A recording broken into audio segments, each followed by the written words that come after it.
Hello and welcome to Is It Worth a Pick 10 slot with your host Will, or Wackadoo. And we're going to be looking at, for episode 1, the Reflex Sight. So let's get straight into it.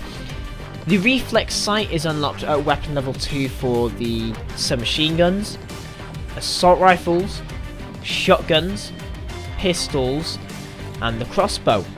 So when you level up your gun, the first attachment you are going to get is the Reflex Sight. Reflex Sight is also known as the red dot sight, just in case I do say red dot sight. For the light machine guns, however, the Reflex Sight is unlocked at weapon level 5. So you've got to level up your gun a bit more with the LMGs to get the Reflex Sight. So now we know how to unlock the Reflex Sight, we need to ask ourselves the questions quite simply. Is the Reflex Sight worth a pick 10 slot? Now, to find out whether it's worth it or not, I've put together 2 questions, and they might both apply to you, they might not, one of them might not, but let's get straight into the questions. The first question is, and you need to ask yourself this every single time you use any gun, do I like the gun's iron sights? Okay, so if you're using a gun and you're not sure whether you like the iron sights, you're not sure whether it's clear enough for you to shoot at, say, towards medium range or however, do you feel like you need something on there to make it a bit clearer for you? So for me, for example, on some gameplay you're seeing in the background, I'm using a Reflex Sight on the Type 25.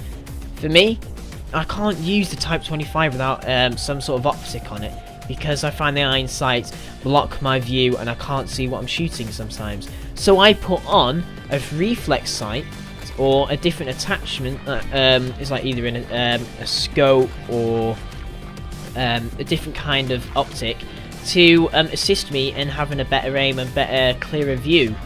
But do you like the iron sights?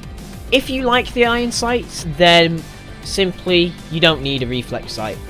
Okay, you don't need a Reflex Sight. You might consider some of the longer range attachments like the dual band, if for the LMGs, or say for example the target finder or MMS, things like that. But for the Reflex Sight, if you like the iron sights, you don't need a Reflex Sight.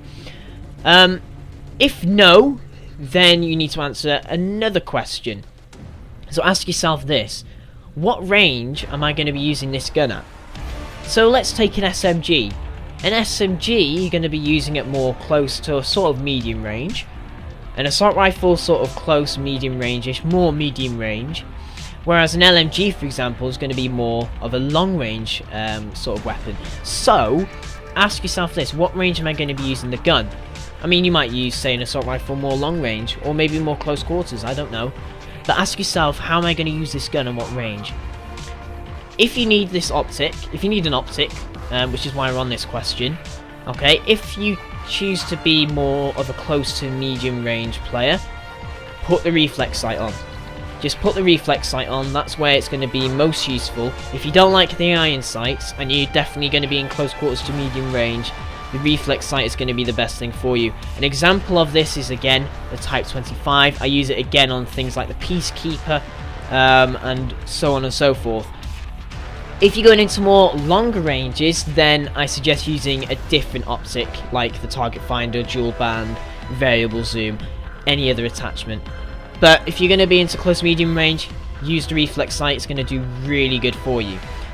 Now, class-wise, it's going to be most useful on the SMGs, the assault rifles, and the shotguns. And I say that because the SMGs are close quarters to medium range anyway, so the Reflex Sight is going to help in that sense. The assault rifle is going to be a difference between whether you want to do close quarters or long range, for example. So if you're going into more long range, use a different attachment. But normally an assault rifle does better at medium range. So again, a Reflex Sight is going to be very useful if you don't like the iron sights on an assault rifle. And for the shotguns, some of the shotguns don't have nice iron sights.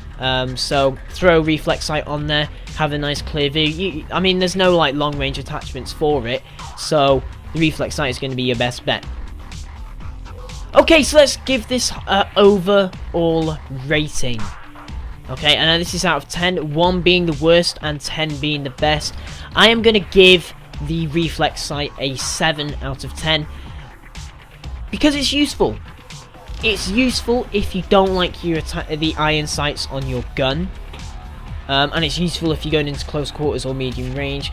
But if you do like the iron sights, it's just a wasting of attachment if you just put it on when you like the iron sights. You're wasting an attachment slot, or you're wasting a point that you could use somewhere else. So 7 out of 10 is useful, but it's not needed all the time. My advice to you with the Reflex Sight is test the weapon out first, and then ask yourself the 2 questions that have been mentioned here today. Okay, thank you so much for watching. This has been Will with episode 1 with the Reflex Sight. Stand by for episode number 2, which will be coming out soon, which is going to be talking about awareness. And the question is awareness worth a pick 10 slot? Thank you for watching.